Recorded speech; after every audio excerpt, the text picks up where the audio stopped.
read poems to each other. Openly. That's a microphone. What? That's why we call it the open mic. So the normal rules apply. One poem for 3 minutes, whichever comes first. The only exception for tonight is that if you want to read one of Jim's poems, you can have 2. Bravo. So we're going to start off with one of the great original Gang of 5 members, great poet, John Barrale.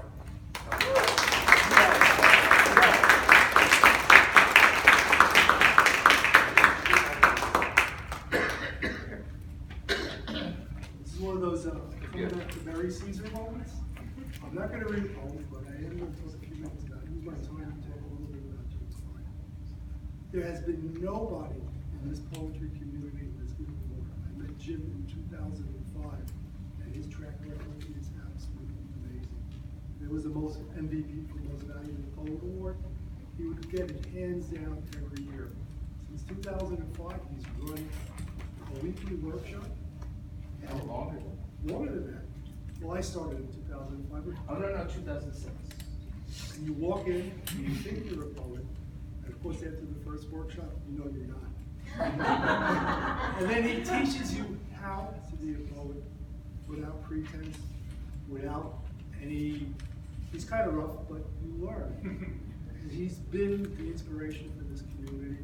So all I'm going to ask you to give him a standing ovation.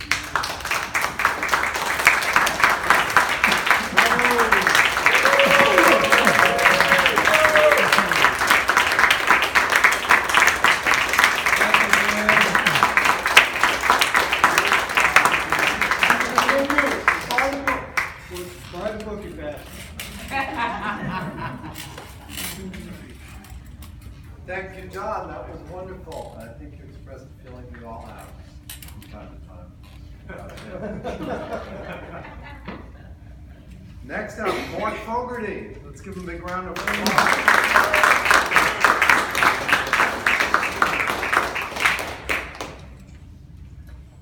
Thank you. Thank you, Jim. I was remembering something that a conversation we had when we did our first anthology, and you wondered about what kind of quality of poems we were getting. And I said, well, the people in the workshop, I said, we're the quality. And I think that's true. So I'm going to read a couple of poems, 2 short ones. First one's called Horns. I called him Mr. Gripes because he loved to bitch and moan. Any guy he didn't like, he called Schmucko. Any woman he didn't like, Twatto. He had insult names for each of our 3 bosses, except they were interchangeable. Could mean any of them on any day. Numbnuts, shitterbrains, and schmuck. Though an Ivy League grad, he was a salesman. In Columbia, he studied rugby. I asked him to explain rugby to me. He said, it's what we do before drinking beer. He knew he wasn't cut out for pro ball when Jim Palmer threw one at his melon at 90 miles an hour. He played in the Southern League, and the fans would want to feel his head for the horns since he was a Jew. There was nothing to do in the tiny towns except AA. So we'd go to meetings, pick up women, and take them to bars. He sold ads to the subprime lenders, and one day, it was like closing a piano cover on your fingers. Not only were you done playing, but it hurt like hell, too. In forced retirement, he lived pretty gracefully. Covered rugby in Argentina, wrote a blog called, title courtesy of me, Mr. Gripes. I got laid off a few years after he did, by my 3 bosses. Different ones, but still, numbnuts, shit for brains, and schmuck. Now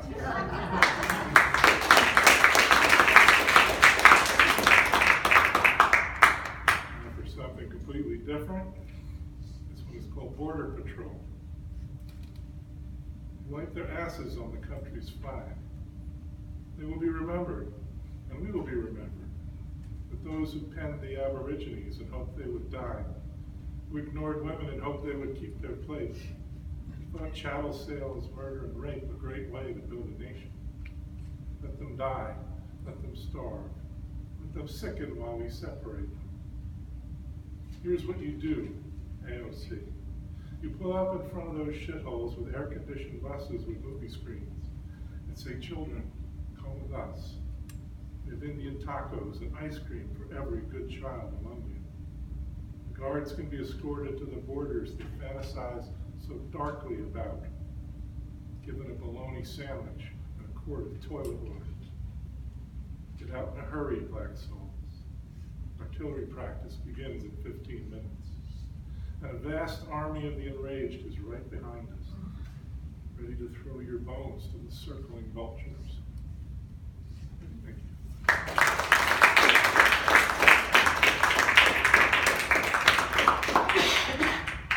It's always a pleasure when all three members of the Holy Trinity, Melene Kubat, Susanna Lee, and Leilani are here on the same night. So let's give a big round of applause for Susanna, the first of the three.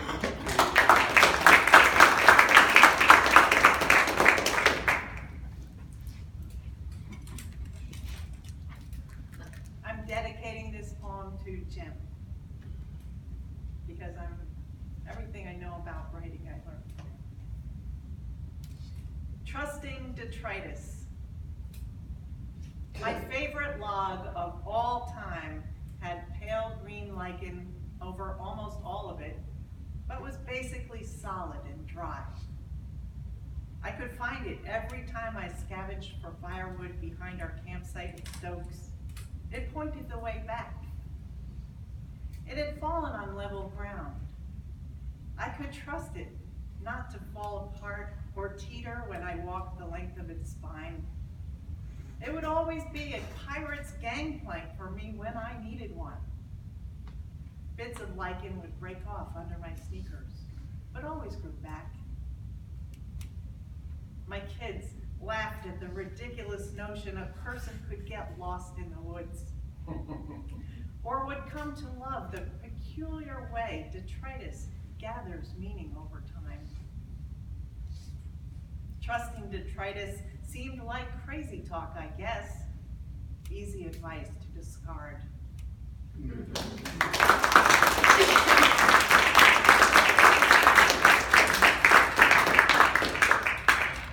Another great pleasure. We don't get to hear from Barbara Hall all that often anymore, but she's here tonight. So let's give her a big round of applause.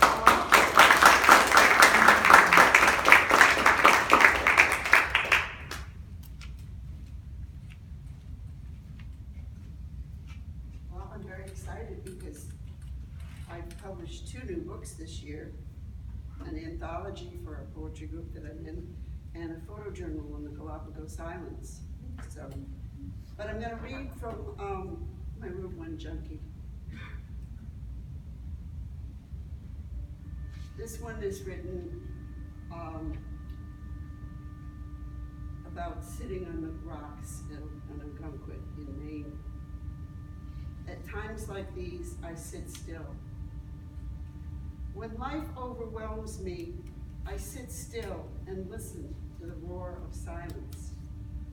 That monster of nothing fills my mind. Other times I hear the patter of raindrops, the chirp of crickets and cardinals scold me when they've emptied their Niger socks. I hear the wind blow through my purple Japanese maple, the rush of a car as it passes my front door, the whir of a leaf blower beyond the fence tells me it's time to find my winter coat. I've heard the crunch of horseradish leaves stolen by the golden groundhog that lives by the fence. I feel the whir of hummingbird wings spin above the trumpet vine as chipmunks scurry through the leaves. Then voices echo in my mind. My mother sings a lullaby. My father challenges my silence. I hear the stories my brother used to spin. Oh, I ache to hear them again when the sun refuses to shine. At times like these, I sit still.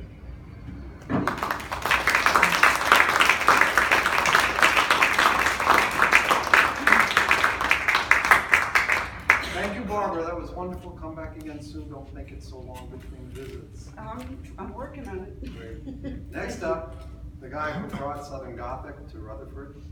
He's written about everything from taxi cab drivers to opera to teachers in the South who inspired him all his life. Let's give a big round of applause. It's David Zellig.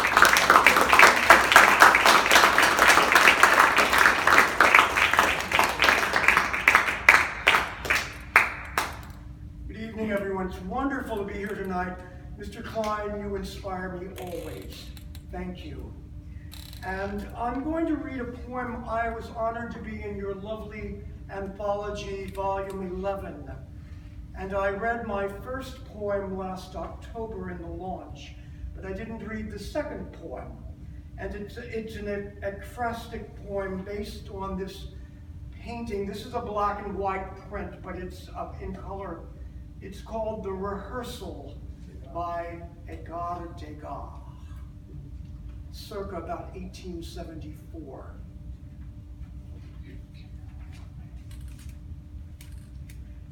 As I view The Rehearsal by Degas at the Frick Museum, I'm immediately drawn back to the summer of '73, when I was just 21 and studied beginning ballet for several months at Carnegie Hall, no less. I had a patient teacher whose vintage name was Amelia. Ambitious, seeking a big-time showbiz career, my acting coach proposed I delve into the rigorous art form to improve sloppy posture and gain physical self-confidence. Squeezing my thick thighs into black tights and t-shirt, wearing new Capezio shoes, I adored the twice-a-week basic bar exercises and all the French terminology, repetitiously repeated, plié, relevé, assemblé. How peaceful these classes, hearing the piano accompanist pluck out Chopin waltzes, andante to allegretto, in the sunlit mirrored studio. A stiff physique excelled at all the agile positions from simple first to fifth. My great downfall, however, rhythmic combination steps. Evident my awkward feet had no talent for syncopation. Standing behind other students, I looked like a baffled turtle, totally miscast in Swan Lake. Amelia never patronized or chided, always professional, with her flaming red locks parted down the middle, a la Dame aux Camellias, the Lady of the Camellias.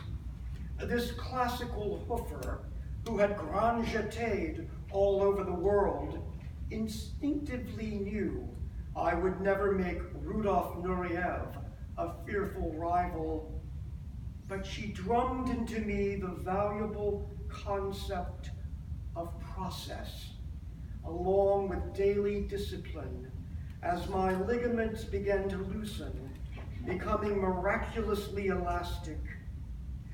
About 10 or so years ago, I encountered Madame Amelia walking on West 57th Street, her hair thinning with streaks of whitish gray, remarkably still possessing a porcelain visage. I gleefully reminded her how she put up with me 3 decades past, and because of her brilliant pedagogical artistry, I had strong, muscular legs and a healthy spine. Pretending to slightly recall my now middle-aged face, the shrunken woman inquired about my profession, peering nostalgically into somewhat surprised eyes. Of course, I embellished my rather flimsy resume, while she gracefully smiled, truly engaged, as if she did not want me to leave or say farewell. Recently, I read an obituary that the prima ballerina died at the age of 97. Her lifelong vocation helped preserve an elegant body from which consummate wisdom shaped and developed so many distinguished dancers. I can certainly thank Monsieur Degas for conjuring this significant chapter in my life. I needed to remember. Thank you.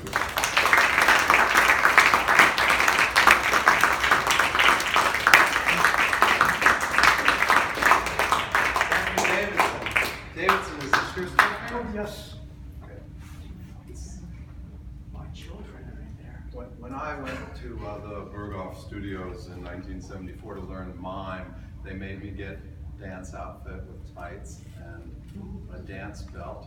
And I got dressed for the first class, and one of the older students came up to me and he said, "The dance belt goes on the inside."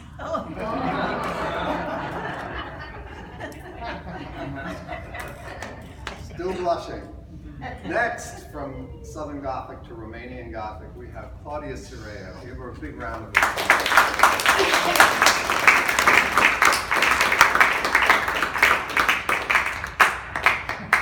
Hi everyone, thanks for being here tonight. Terrific reading and terrific group of people. I want to read one of my favorite poems by Jim Klein, The Horn Player. Someone told me a horn player was just talking dirty to his trumpet, saying, "Motherfucker, motherfucker, fucking motherfucker, fuck you." But it came out a brilliant horn riff. A friend let me play his drums last night. What a time I had, but I wanted to get a song going, so I played "Motherfucker, motherfucker, motherfucker," and it came out a nice clean beat. I added "Motherfucker, motherfucker, motherfucking jingle bells," and it was even better. He came down to the basement and we smoked a joint. I told him what I was doing and he thought it a good idea. We went upstairs. He played guitar, I drummed on a chair, and we fucked and sucked everyone we could think of. George said other people wouldn't understand, but I said America was teaching little kids 1, 2, 3, 4, 1, 2, 3, 4, and boring them to death when they could learn motherfucking jingle bells right away and be happy, and that was the way America ruined everything.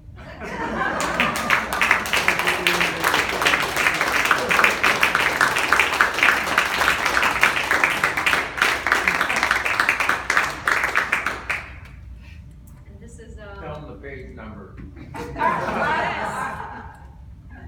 on page 28, the horn, my favorite poem. Flashlights.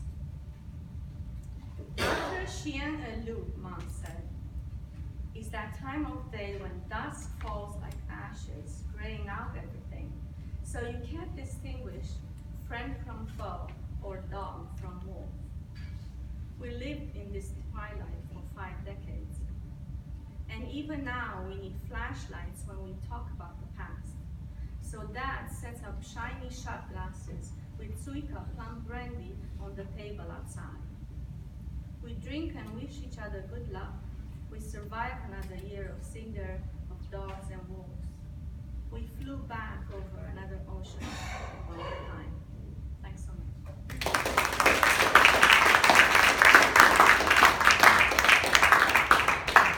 Thank you, Claudia. Although we know you only read that so you could say motherfucker, motherfucker, motherfucker in front of a lot of people. And you got away with it. Cathy Cavallone is next.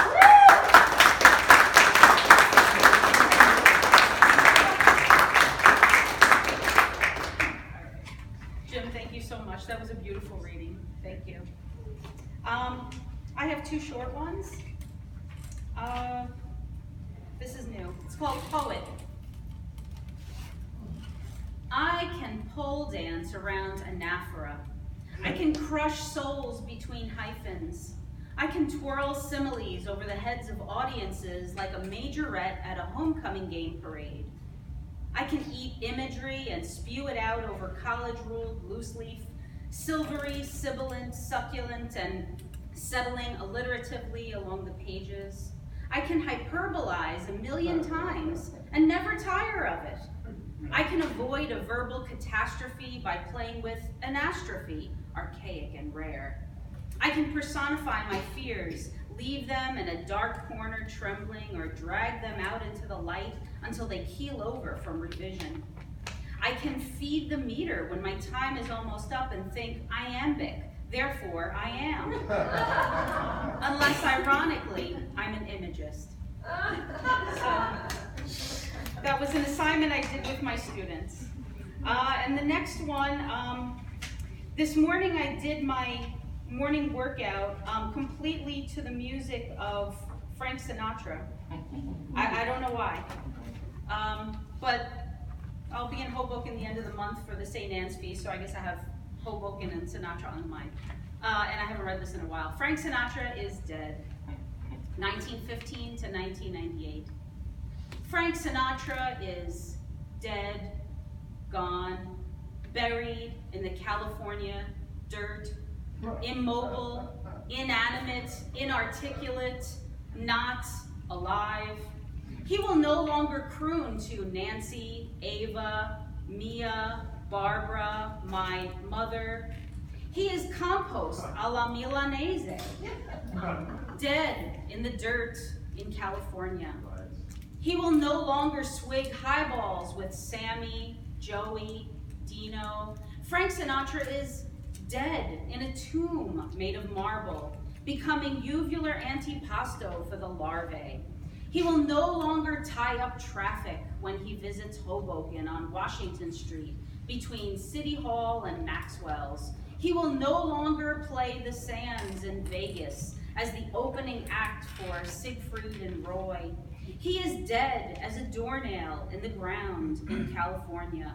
He will no longer eat at Spago's with his agent and a bodyguard, order pasta a la putanesca, for he is dead. Frank Sinatra is dead. Did it his way, lying down in his bed. Frank Sinatra is dead.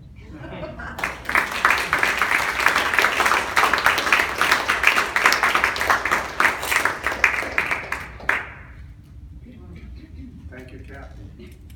Before we go on, I wanted to remind everybody that Ron Bremner, who's here but not reading tonight, had a new book come out in June called Pencil Sketches, and I highly recommend it. He's holding up a copy in the back of the room. Next, an limited appearance here before she goes home and finishes her 3 days of labor making the entertainment after, we have Zorida Mohammed.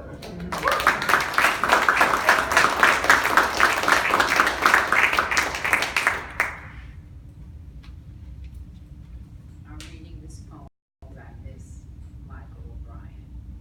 It's for monocotyledon, dicotyledon. When I first met O'Brien, he did a dance almost, as if his feet were not on the floor. Whenever I spoke, he'd say, "Write that down, write that down, it's poetry." He knew more stuff than anyone I know. We got into an argument once about oak trees, and which tree was monocotyledon and which were dicotyledon. He insisted he won. He was a robust big guy who could be gruff but never mean. He was generous to a fault. I wanted to whisper, monocotyledon, dicotyledon, but was afraid he'd sit up in the coffin and our old argument would erupt. So I kept silent and thought the words. Thank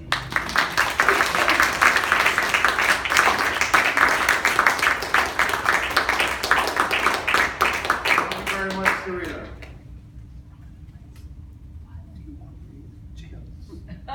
Sorry. You're on the list. Do you want to read? Just threw me for a loop, that's all. Next up, Moira O'Brien. Let's give her a big round of applause.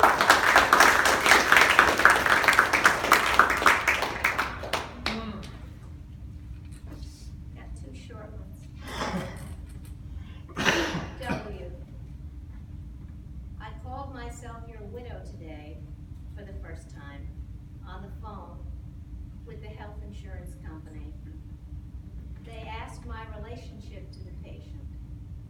I'm his, my lips puckered into the W, the wife, and I hesitated at the precipice and then fell into the word.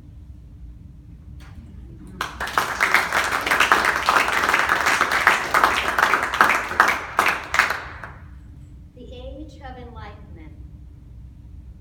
I was 11, attending St. Mary's Grammar School.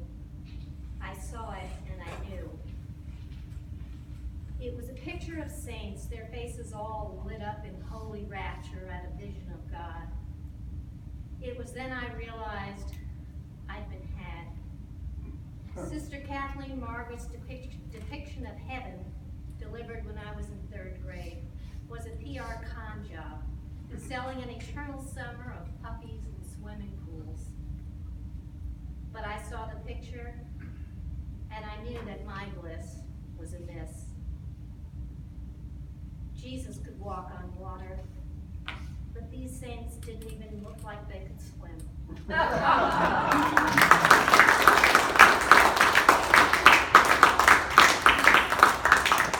you, Moira. That was wonderful. Melanie, you're next.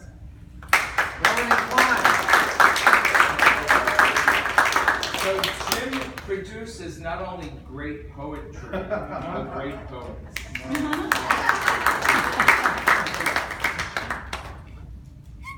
Thanks, Doug, for giving me this in my life. How it tasted. When she thinks of how she left, she thinks of sitting dead still on the tongue of an open garage. Dry yellow light and the dust moving through it, the dust and dust's silence. The burrito, rolled in foil, peeled carefully back.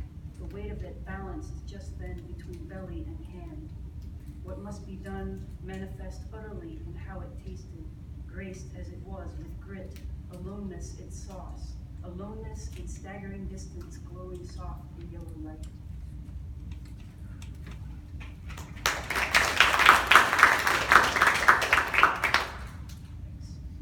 It's called The Air Itself. In the movie, the lights leaped off the sequins on Aretha's dress and sprang into myriad droplets of sweat beneath her chin, forming a luminous pattern that danced with the movements of her heart, her lungs, whatever it was she was feeling as she drove such sound from her body. This dance of light was filtered through the grain of the old film, which made palpable the air itself in that hot old church, rendering visible each throbbing molecule, and my own neck bent over the back of a too-close seat. I stayed in that place of light under her chin as her voice rolled through me. The first instant I saw the two moose a couple of weeks earlier, I didn't believe they were real. They stood shin deep in a stream set back from the road, lined up exactly and facing precisely the same direction, salt and pepper shakers on a kitchen table, motionless beneath the leaning trees. I said, "Are they a statue?" But Ken was saying, "Their ears are waggling, look at them, their ears are moving."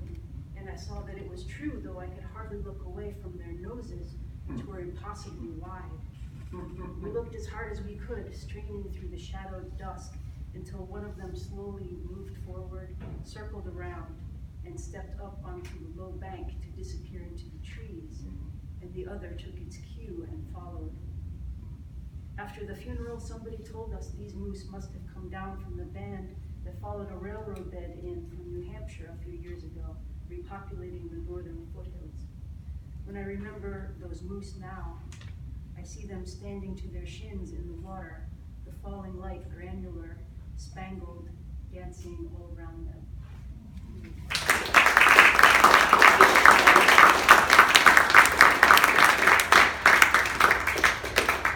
Thank you, Melanie. Ken Venette. I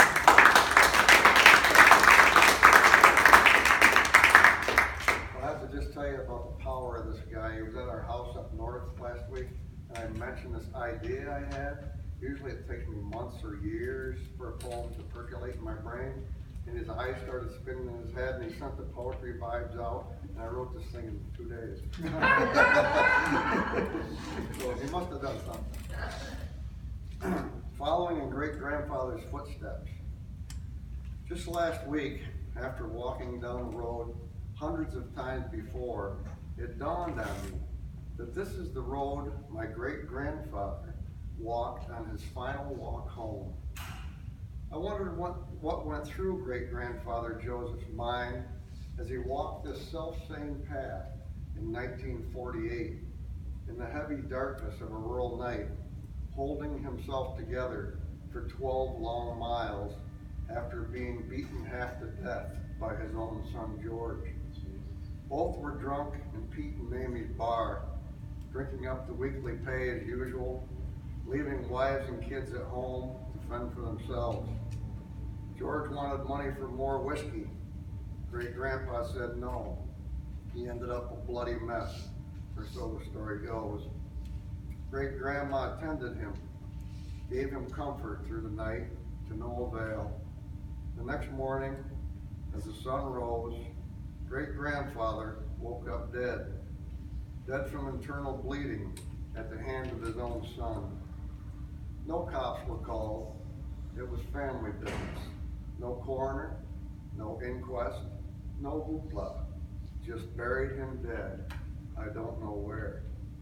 Since the road is right in front of my house, I have no choice but to follow in his footsteps.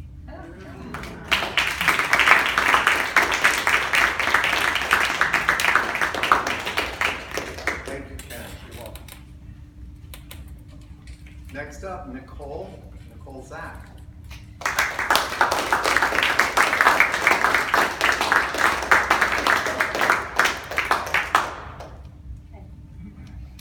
So this is a piece titled Dead Souls. I feel like Gogol with my dead souls, who keep me company while we run about, telling me all sorts of information about this and that. And what could it be more useful than the blessings of the dead souls who guide me all day long into the night, into the dreams. We share a common bond. We serve God, and we're paid with love for all eternity. Thank you.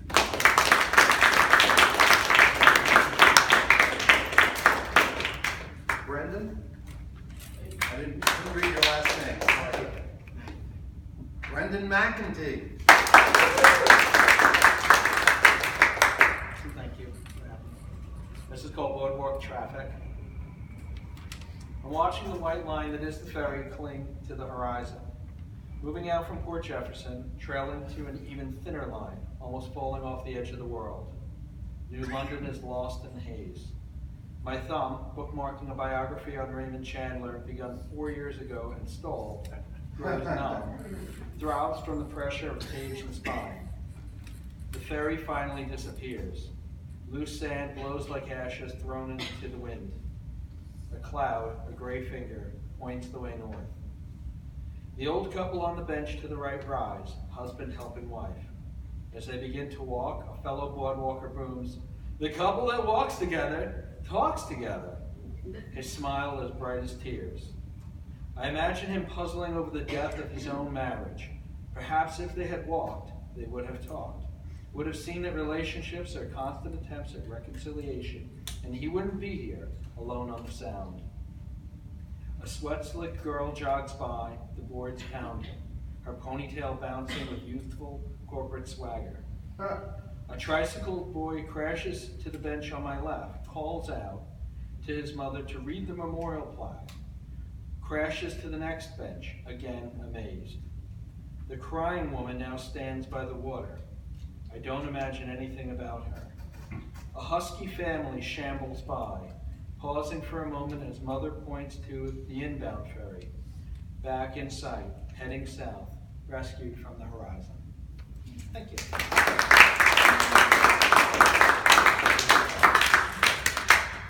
Well, we've heard from Melanie and we've heard from Susanna, but we haven't yet heard from Melene Kubat. So let's give them a big round of applause.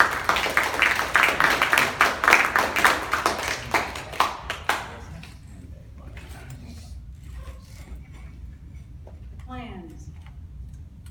She never expected to be his plan B. Far worse to discern a demotion to C. The local port and storm was not what she patiently suffered to be. And so, near-miss naivete. I hope you see you've never been a part of his mythology. You'll always be periphery, not central to the plan. So get on with it and architect your own.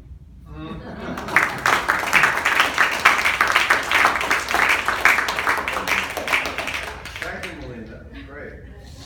John Dahl, it's your turn. John Dahl, everybody.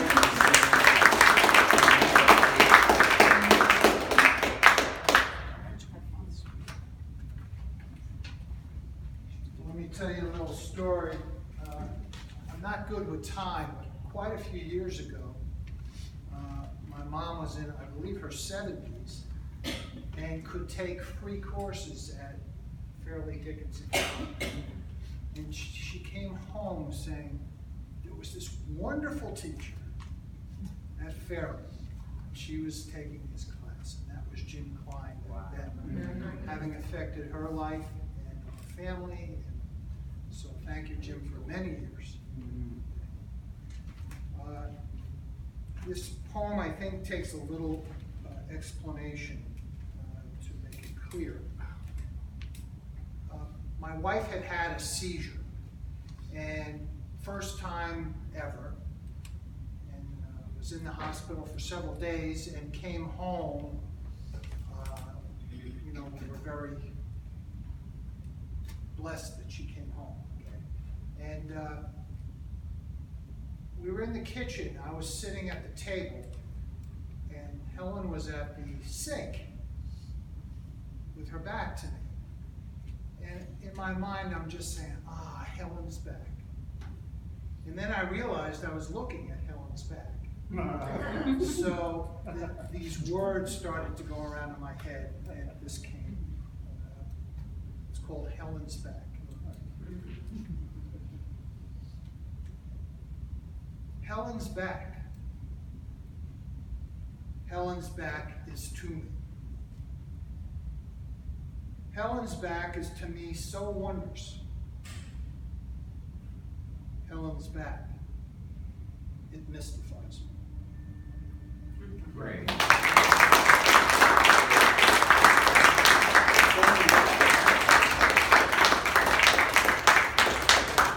That was sublime, John. Thanks very much. Next up, J Trause.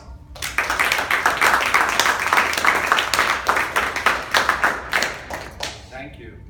For those of you who think I'm a bit of a renegade when it comes to poetry, that may be true, but I'll tell a little story and I'll keep it brief. The first time I met Jim Klein was in this very building in what is now called Marcus Hall.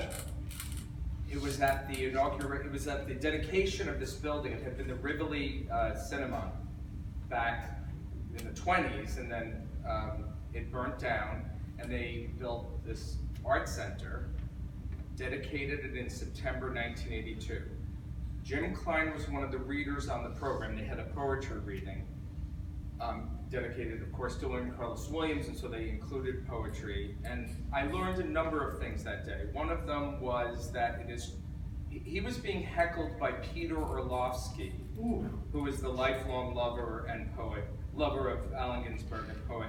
So I went up to Jim afterwards. He read a poem about his experience in Gray Stone, and I said, is that for real, or did you make that up? He goes, do you think I could make that up? And so I learned that one doesn't have to just make things up. One could write about one's experiences, the world, and so forth. The other thing I learned is that it's okay. And I said, who is that disgusting guy who was like heckling? I thought that was, you didn't seem to mind that. He goes, no, that's all part of the game. So I learned that it's not impolite sometimes to engage, to have the audience engage the poet and the poet engage the audience. So I learned two things.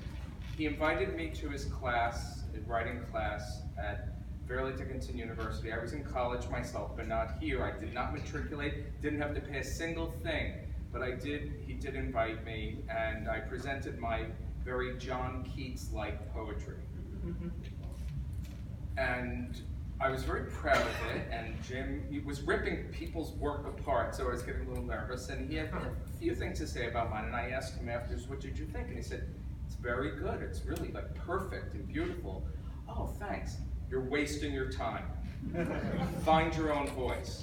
So, I found many voices, so I thank you, Jim, for that. I think I learned to be renegade, that I had to really do things my own way. So, New Jersey Turnpike rest areas. John J. Trause, 132 Hackensack Street, Woodridge, New Jersey, 07075. Thursday, June 13th, 2019. Governor Phil Murphy, Office of the Governor, P.O. Box 001, Trenton, New Jersey, 08625. Dear Governor Murphy, I would like to propose an idea that I proposed to your last 9 predecessors to no avail. I think that the rest areas on the New Jersey Turnpike should be renamed, since no one knows or cares about the people after whom the rest stops are currently named.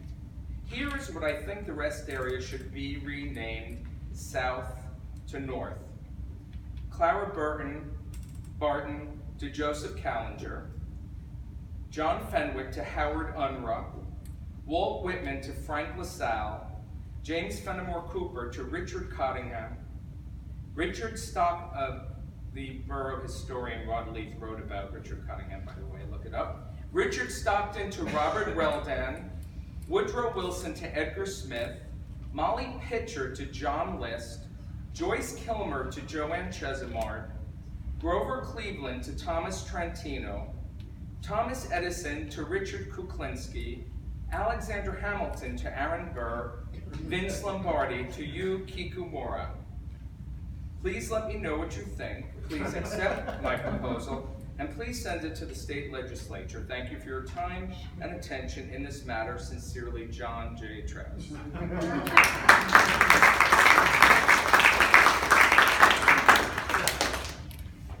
Thank you, John. That's great. Don, you ready to go? We have Don Zirilli.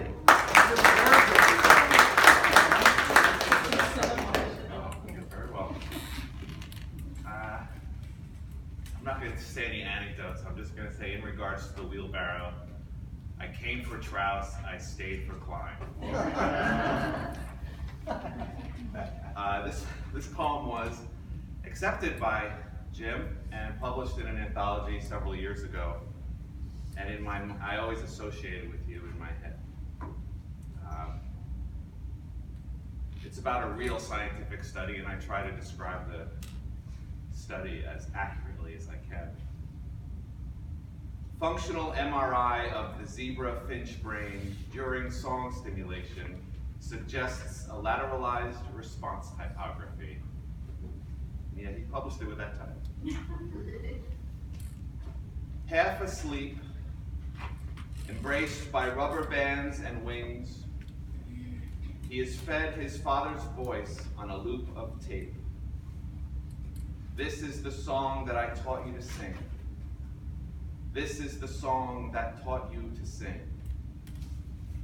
The delicate finery of his regret is collected, while, leaning like a detached door against the wall, he learns to sing the song he already knows, the song that teaches him to sing, the song that is his song, his father's day singing in manufactured night from the invisible juniper bush of his shell mine. nested in equipment, calibrated to wonder if he opens his beak for anticipated gifts.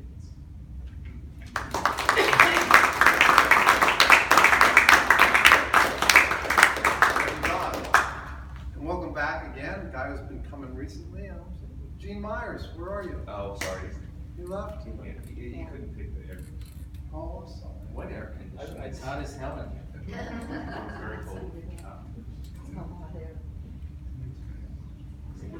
David Zellig. David Zellig, man!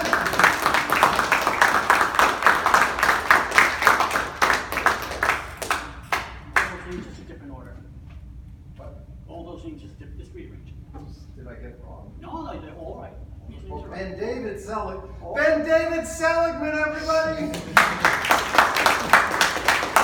That didn't matter. Hi, everybody. Let's see, I guess William Carl is willing to half tolerate these things. I guess from his point of view, the good part is it's relentlessly concrete, you know, no idea about any things.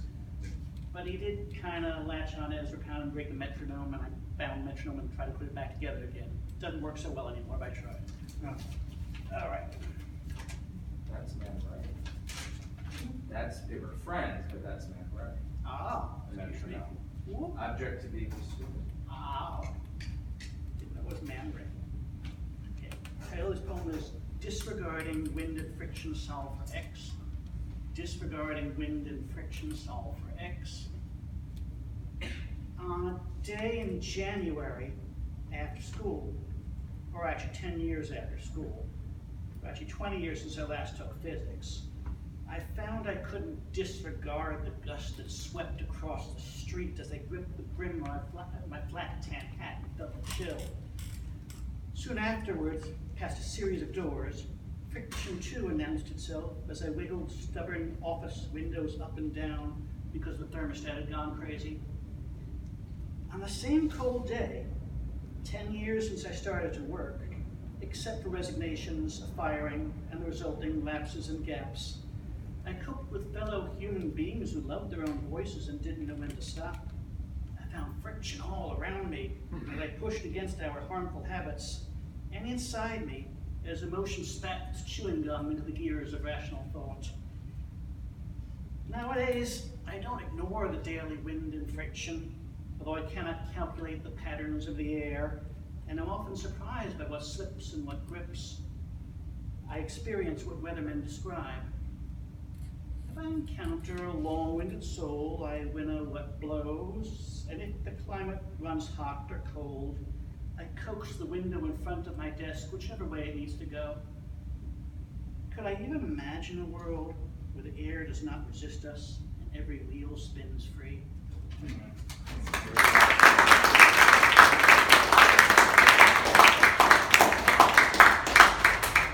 That's a great last line. Can I even imagine a world where wind does not resist us and wheels spin free? That's great. Janet, you're here, right? Come on up. You're next. Janet Kolstein, the inventor of the Kolstein compound.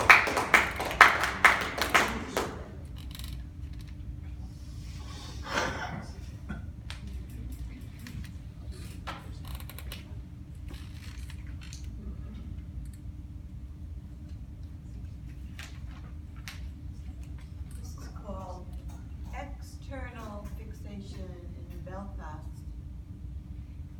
He walks into my room on Ward 42, slowly limping, with a device on his lower leg that looks like a sax or a clarinet made up of metal and screws, and says, I felt peace at the bottom of the ravine, the site where he wiped out, and I added to my catalog of the ways the human body can be harmed.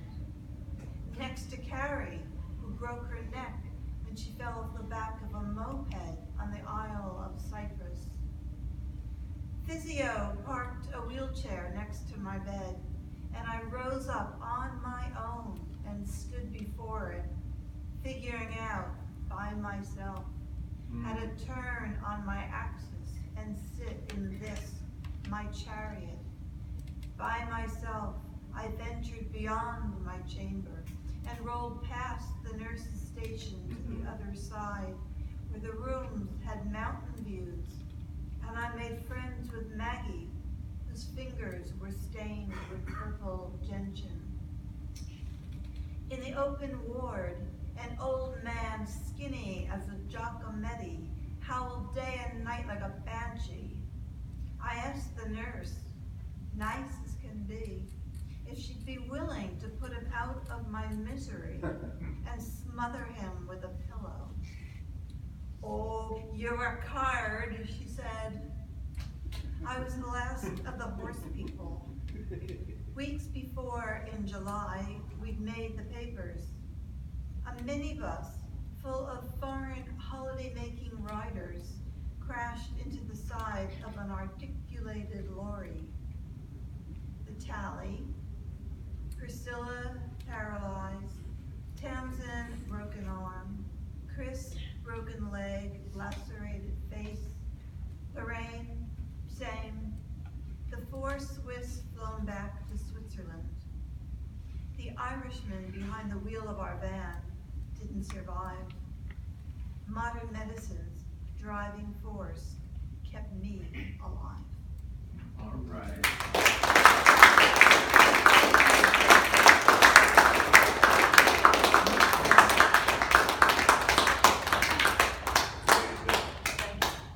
We all heard that in workshop, and it's taken a turn for the greater.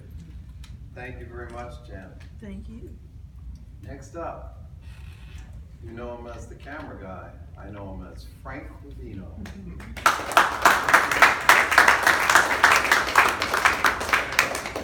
Thank you, Arthur. Hi guys, thanks Jim. One thing, we're closing submissions for Red Wheelbarrow tomorrow, so I think most of the people in this room have gotten them in. Thank you very much.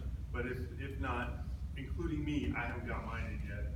So if you need an email, if you need the link to submit it, give me your email and I'll make sure you get it tomorrow. Okay, and I wanted us to look at this book for just a minute. This is one of Jim's books. It's called, now I never knew exactly how to pronounce the Trinis. Okay, Trinis talk like the birds. So on this book, the cover of this book is a drawing of Jim's. We haven't talked about your visual art tonight at all. And, I've heard that at Port Authority. Yeah, there you go. I've been there, Newark Airport. So Jim's art is accidental, it's spontaneous, and it generates form and value completely as a secondary kind of outcome of the initial impulses. And I think it's you've told me it's like a counterpart to the poetry, a relief from the poetry. And you can see it, yeah, on the cover of Pre-Embroidered Moment. And also the where's the thing that's on the back? And the Red Wheelbarrow, one of the thing on from Zorita's house upside down of her school. Where's that? Didn't I bring it up here? It's in here. That's in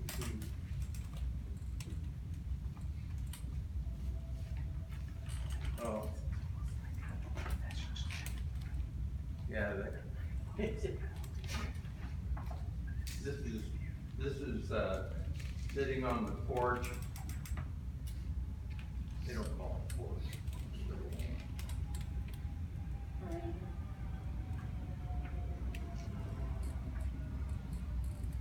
Notice how he has to keep turning the book around.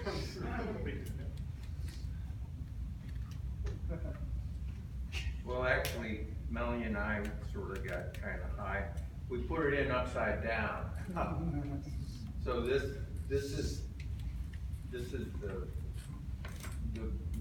the range.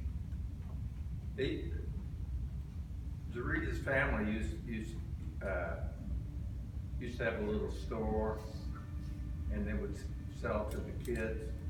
And this area here was all a play area. And then they made it a parking lot.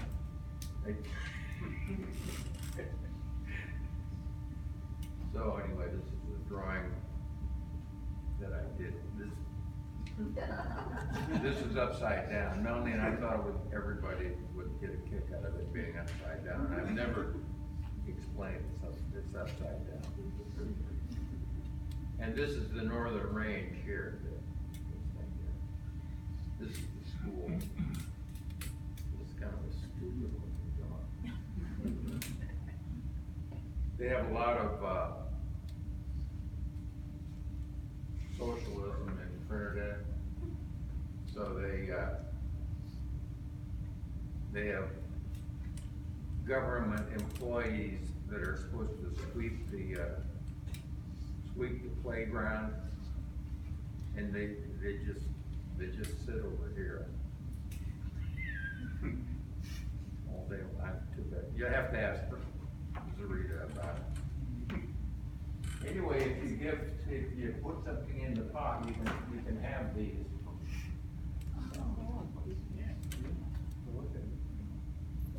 This is a great book. To testify how good it is, when I first got it, I brought it into the bathroom with me. And it remains there so that every time I have to be in the bathroom, I can pick it up and read it.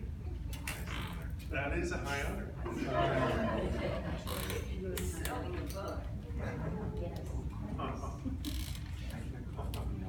I always wanted to tell people that was upside down. I don't know what we were thinking.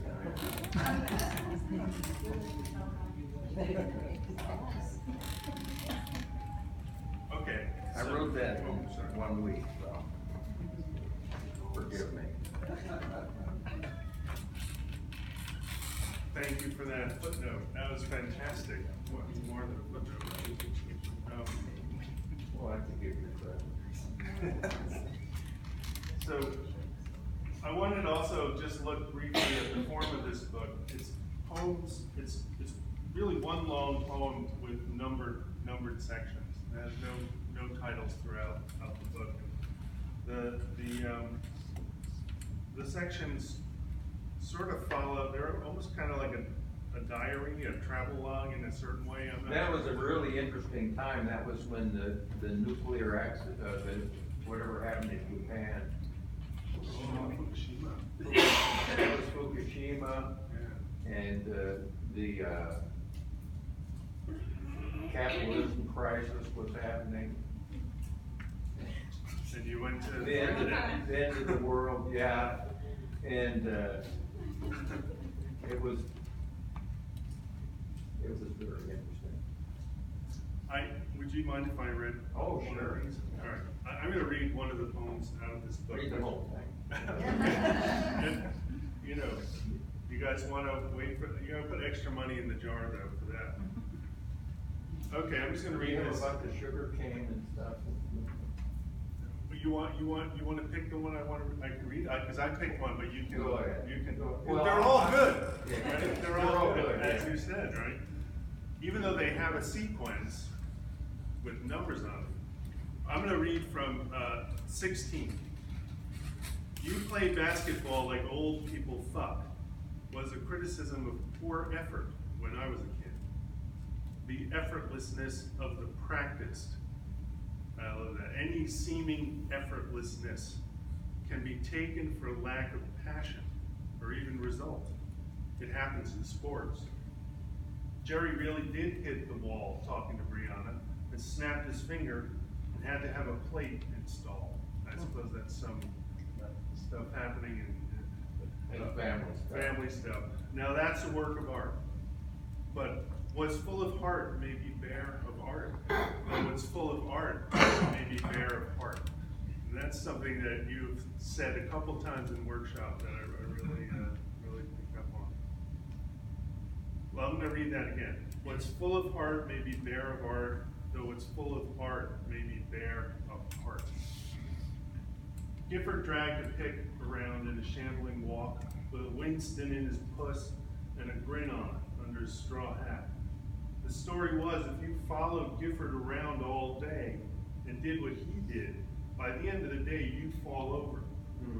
I'd like to be like the Gifford of legend and really be getting something done. I do know the kids were wrong about old people fucking. I just love that. Anyway, thank you for this and everything.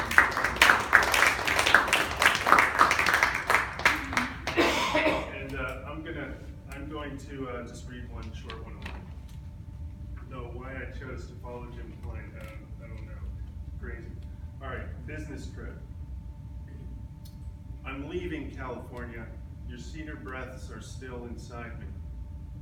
People in the airport, I see you nervously waiting to present your ID, to walk through body scanners. I see your children running the wrong way on the moving walkway. I see you waiting in a wheelchair in the coffee line with the provided attendant in his uniform, correcting anyone's confusion of mustard with Splenda, both in yellow packets. I'm leaving. I strike out for where the air train is, alone on the airport connecting ramp. Shadows lay on the carpet from struts crossing outside the high windows. In my earphones, favorite songs I don't have to explain conjure Barbara, a girl, blonde, and not especially tall, I've come to realize. And her being at the end of this ramp pierced my body. It made my jaw tingle that she was the ramp and the end. Thanks. Great.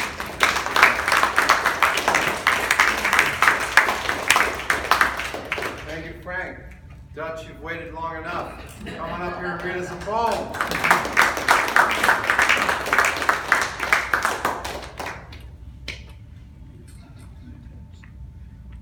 This is an about poem. Subtitle is Elegy for an Object. This object was going to be a couple of lines in a longer poem about a treehouse I had with a friend when we were kids. It turned into its own poem.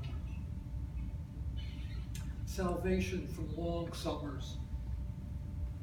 Nothing so identifies the sweltering summers of the post-war decades.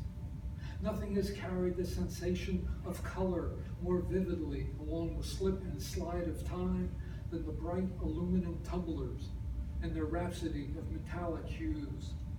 The ones with the gently rolled rims to tuck your lower lip under. Their shimmering and shimmy, an animate cool, whose look alone could make you feel cooler. Produced on idled wartime machinery converted for domestic use, these ubiquitous statements of utilitarianism did not just frost up in the soaking air. Their red, yellow, green, orange, blue, even purple created a cascade of exuberant condensation, streaming down into puddles, turning our comic books into sopping sponges, and woe be it to the kid who would put one on the dining room table. So efficient, so silent, such magic. These little air conditioners that, unbeknownst to us, chilled the surrounding air to below the dew point to make this trick work. To do it right, you drop the ice in, and for best effect, pour from a new bottle of soda, the cubes crackling, screeching, banging their way to the top. The spritzing bubbles tickling our noses as we drank. We had to keep switching hands, the sweating metal too cold to hold for long. Parading down the steps, we convened in our backyard clubhouse to discuss, between gulps, the serious business of summer. Thank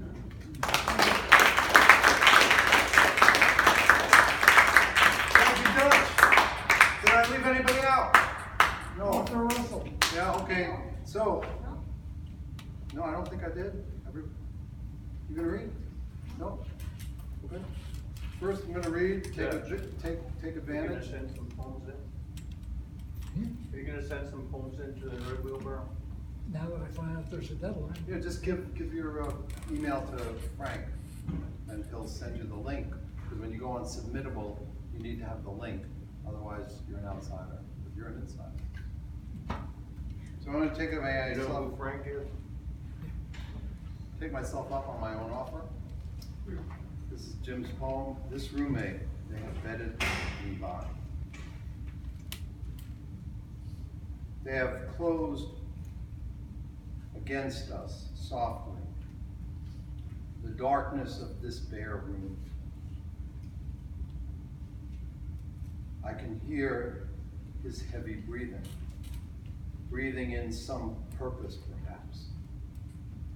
This roommate they have bedded me by might kill me, I fear. From stretched, grinning lips, I send my name into the night. His handshake explodes greetings in us. He likes the sound of my ideas, my refusal of white sheets. They should all go make house calls and leave us in peace.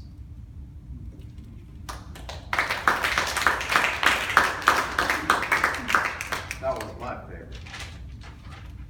It was my favorite particularly because from stretched, grinning lips, I send my name into the night.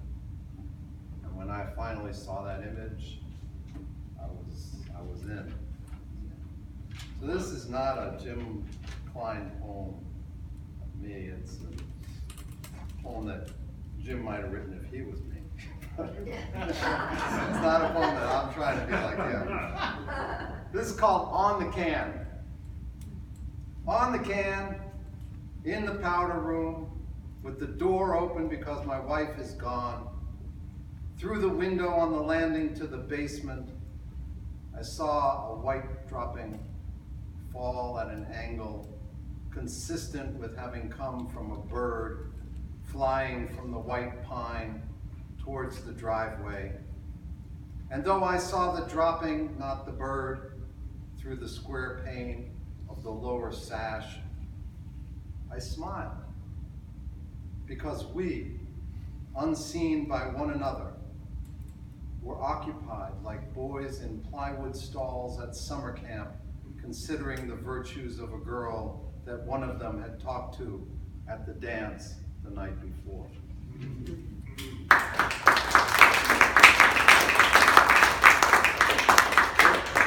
We're all done with that open mic now. It's time to have Jim come up and read us a poem.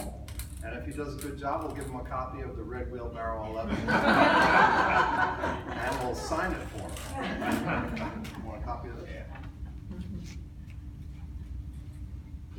I'll take the request. Westerville. Sure. Oh, okay, that's a good idea. 58? Yeah.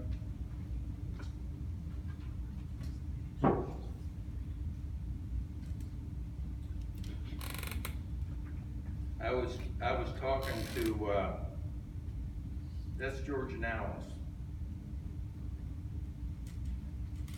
You said 58, not him. What was, What's new?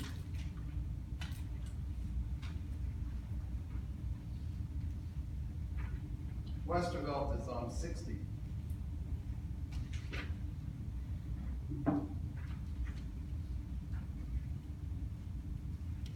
I wanted to tell you that Orlovsky, when I was introduced to Orlovsky, he says, "You don't look like a poet. You look like a helicopter pilot."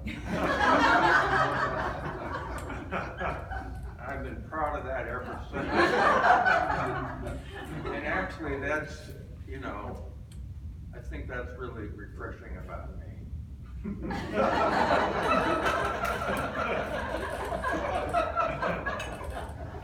Don't you? Oh, yeah. Is there something wrong with me that I'm just an egomaniac? After all, I am the Godfather. Poets don't, that's so, let's retire that. Godfather. What was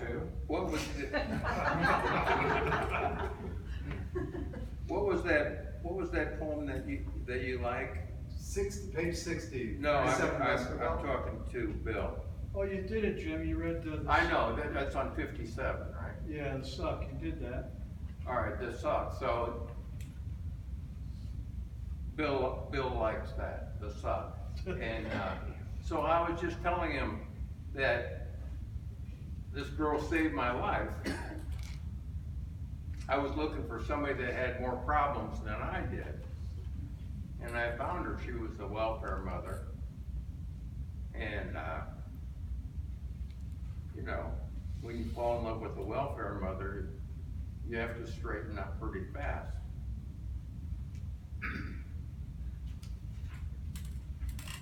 And we were married for 13 years.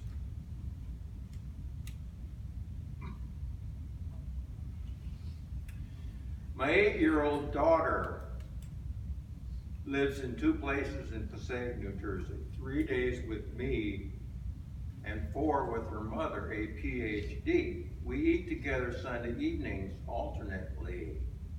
Suddenly I get a new girlfriend, Debbie, who stays with me Thursday through Sunday. Finally, she stays all the time.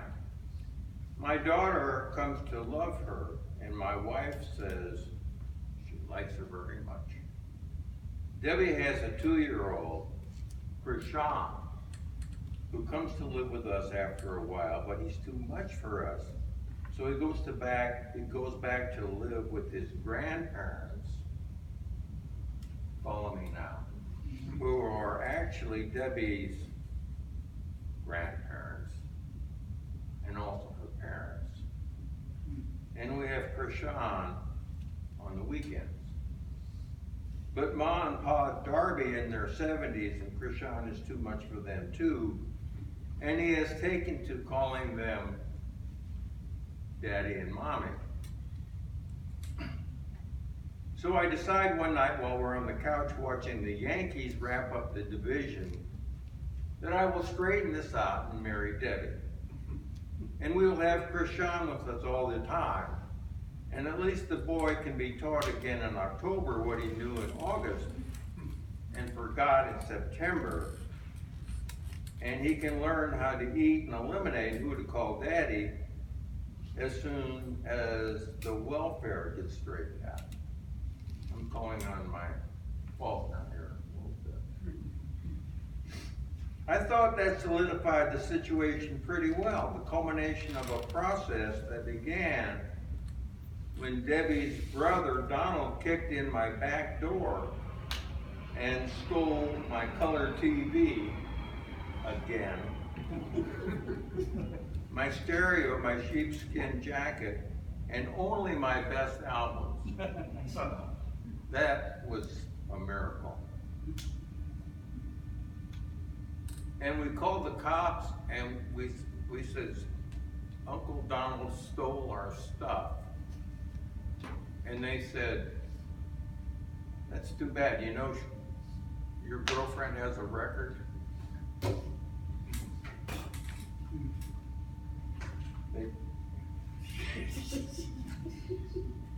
So I went out and bought the best damn lock, and from that 1-yard line, I bowed my neck and got mean out there. That comes from baseball. Bow your neck and get mean out there. And put together a sustained drive of maybe 8 months with the matrimony idea. This time it really was a much stronger idea. It was just shy of being the fact this time. Have a big round of applause for Jim!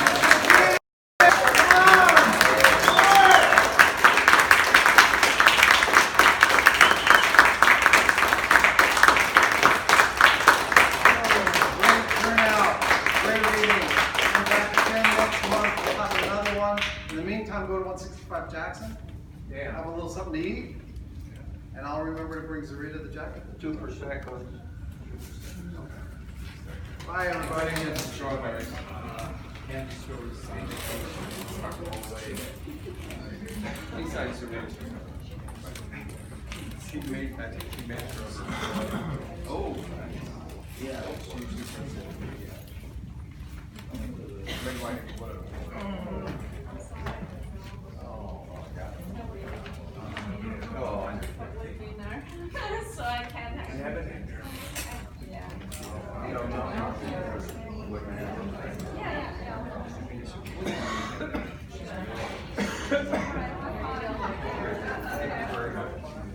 Nice to see you.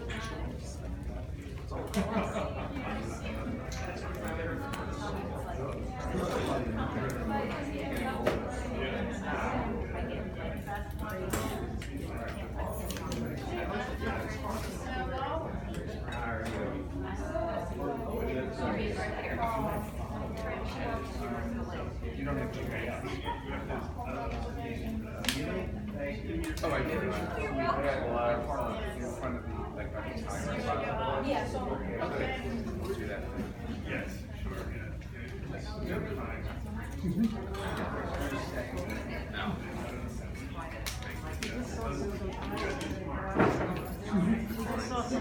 Good, I'll see you there. Just rent it. Oh, I got Brendan's up here, yeah, I'll talk. They even have a matching picture with us.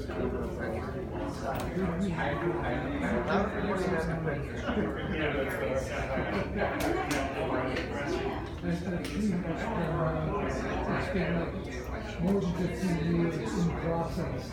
And this became a very outtake. I just don't know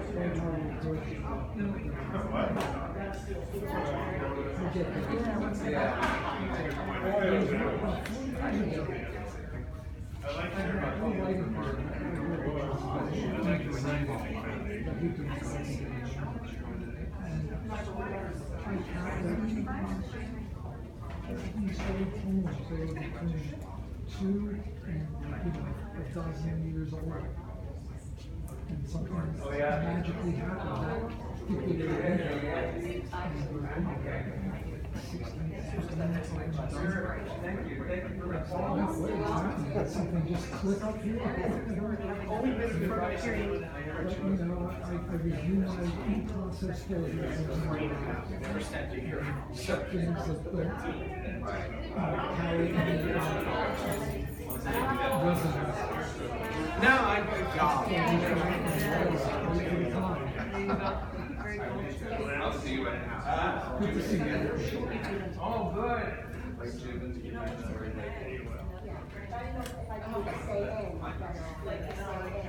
Here. Here's something else.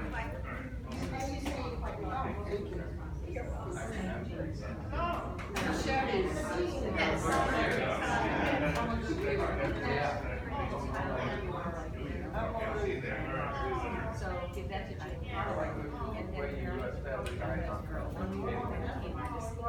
Yeah.